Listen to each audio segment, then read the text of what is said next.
హోటల్లో దోసలతో ఇచ్చే గట్టి చట్నీ అంటే ఎంతమందికి ఇష్టమో ప్రత్యేకంగా చెప్పాల్సిన అవసరం లేదు. కొంతమంది అయితే ఈ చట్నీ కోసమే ఎక్స్ట్రా పే చేసి మరీ దోసలు తినేవాళ్ళు కూడా ఉంటారు.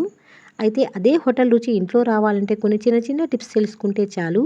ఏ ఇంగ్రీడియంట్ ఎంత వేయాలి, ఏది ముందు వేయాలి, ఏ టైంలో వేస్తే ఆ హోటల్ రుచి వస్తుందో అన్నీ ఈ వీడియోలో చాలా క్లియర్గా తెలుసుకుందాం. మన ఛానల్లో ఇప్పటికీ చాలా రకాల చట్నీ రెసిపీస్ ఉన్నాయి. ప్రతి చట్నీలోనూ ఏదో ఒక స్పెషల్ ఉంటుంది కదా, అలాగే ఈ గట్టి చట్నీలో కూడా ఒక చిన్న స్పెషల్ ఉంది. ఇది మా ఇంట్లో ఎక్కువగా చేసే ఫేవరెట్ చట్నీల్లో ఒకటి. ఇలాంటి క్రిస్పీ దోసతో తింటుంటే నిజంగా చాలా బాగుంటుంది.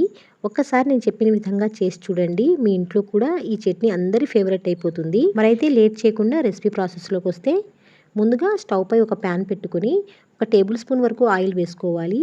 ఆయిల్ కొద్దిగా హీట్ అయిన తర్వాత ఒక కప్పు పల్లీలు వేసుకోవాలి. పల్లీలు వేయించేటప్పుడు ఒకసారి చూసుకొని కారు గింజలు, చేదు గింజలు ఏమైనా ఉంటే తీసేయండి. చేదు గింజలు ఏమైనా ఉంటే చట్నీ రుచి మొత్తం మారిపోతుంది. ఇప్పుడు స్టవ్ని మీడియం టు లో ఫ్లేమ్కి అడ్జస్ట్ చేసుకుంటూ పల్లీలు నెమ్మదిగా కలుపుకుంటూ వేయించుకోవాలి.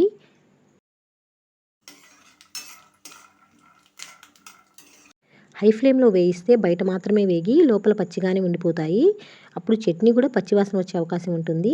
అందుకే కొంచెం టైం తీసుకుని వేయిస్తే లోపలి వరకు చక్కగా వేగి చట్నీ కూడా చాలా కమ్మగా వస్తుంది. ఇలా పల్లీలు అనేవి ఒక 75% వేగిన తర్వాత మనం పల్లీలు తీసుకున్న అదే కప్పుతో ఒక కప్పు పుట్నాల పప్పు వేసుకోవాలి. అంటే మనం చట్నీ చేసుకునే వేయించిన శనగపప్పు అంటాం కదా, అదే పప్పు. పుట్నాల పప్పు వేసుకున్న తర్వాత ఒక 30 సెకండ్స్ పాటు ఇలా కలుపుకుంటూ వేయించుకోవాలి.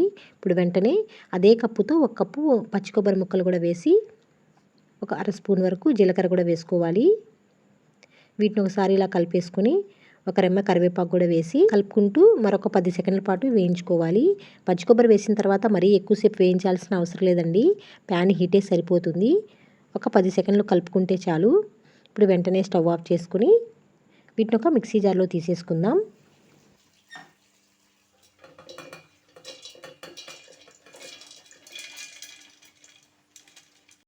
ఇప్పుడు అదే ప్యాన్లో మీ కారానికి తగినట్లుగా పచ్చిమిర్చి తుంచుకొని వేసుకోవాలి. అలాగే పావు స్పూన్ వరకు ఉప్పు కూడా వేసి ఆ ఉప్పు మొత్తం పచ్చిమిర్చికి బాగా పట్టేలా ఒకసారి ఇలా కలుపుకోవాలి. ఇందులో ప్రత్యేకంగా ఆయిల్ వేయాల్సిన అవసరం లేదండి. ఇప్పుడు అర గ్లాస్ వరకు నీళ్లు పోసి పచ్చిమిర్చి ఉడికించుకుందాం. ఇలా ఉప్పు వేసిన నీళ్ళలో పచ్చిమిర్చి ఉడికిస్తే చట్నీ రుచి చాలా బాగుంటుంది. కారం కూడా బ్యాలెన్స్ అయ్యి తినడానికి చాలా కమ్మగా ఉంటుందండి. పచ్చిమిర్చి కొద్దిగా మెత్తపడి రంగు మారితే చాలు. ఇప్పుడు ఈ నీళ్ళతో సహా వీటిని కూడా మిక్సీ జార్లో వేసేసుకుందాం. ఇప్పుడు ఇవి కొద్దిగా చల్లారిన తర్వాత ఇందులో ఇంకొక పావు స్పూన్ వరకు ఉప్పు వేసుకోవాలి. మనం పచ్చిమిర్చి ఉడికించేటప్పుడు వేసుకున్నాం కాబట్టి కొద్దిగా ఇప్పుడు చూసుకొని మీ రుచికి సరిపడా వేసుకోవచ్చు. అలాగే ఇక్కడ చిన్న టిప్ అండి, హోటల్స్లో కానీ టిఫిన్ సెంటర్స్లో కానీ చట్నీలో కొంచెం బెల్లం ముక్క అనేది వేస్తారండి. నేను ఇక్కడ చిన్న బెల్లం ముక్క వేస్తున్నాను. బెల్లం వేస్తే చట్నీ తీపిగా అయిపోతుందేమో అనుకోవద్దు, అసలు తీపే రాదు. అన్ని రుచులు చక్కగా బ్యాలెన్స్ అయ్యి ముఖ్యంగా కొబ్బరితో కలిసి చాలా కమ్మటి ఫ్లేవర్ వస్తుంది. అందుకే మీరు కూడా ఒక చిన్న బెల్లం ముక్క వేసుకోండి. ఇప్పుడు ఫస్ట్ నీళ్ళేమీ పోయకుండా ఒకసారి ఇలా కచ్చాపచ్చాగా గ్రైండ్ చేసుకుందాం.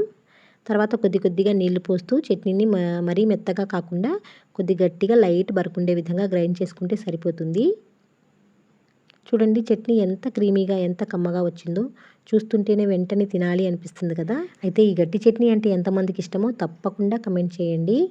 అలాగే మన ఛానల్ని చాలామంది చూస్తున్నారు కానీ లైక్ చేయడం మాత్రం మర్చిపోతున్నారండి. రెసిపీ నచ్చినట్లయితే చిన్న లైక్ చేసి సపోర్ట్ చేయండి. అలాగే మన నీలూస్ కుకింగ్ వరల్డ్ ఛానల్ని సబ్స్క్రైబ్ చేసుకోవడం మాత్రం మర్చిపోవద్దు. మీరు ఇలా సపోర్ట్ చేయడం వల్ల నాకు మరిన్ని మంచి మంచి రెసిపీస్ చేయడానికి మోటివేషన్ ఇస్తుంది. ఇప్పుడు ఈ చట్నీని ఒక సర్వింగ్ బౌల్లోకి తీసేసుకుందాం. మీరు కావాలంటే ఇలా కూడా సర్వ్ చేసుకోవచ్చు. కానీ ఈ చట్నీకి ఇంకా కమ్మటి రుచి రావాలంటే ఒక మంచి తాలింపు అనేది వేసుకుందాం. దానికోసం ఒక చిన్న ప్యాన్లో కొద్దిగా ఆయిల్ వేసుకోవాలి. ఆయిల్ హీట్ అయిన తర్వాత ఆవాలు, జీలకర్ర, మినపప్పు, శనగపప్పు వేసుకోవాలి. పప్పులన్నీ లైట్గా దోరగా వేగి ఆవాలు చిటపటలాడిన తర్వాత 2-3 వెల్లుల్లిపాయ రెబ్బలను కొద్దిగా దంచి వేసుకోవాలి.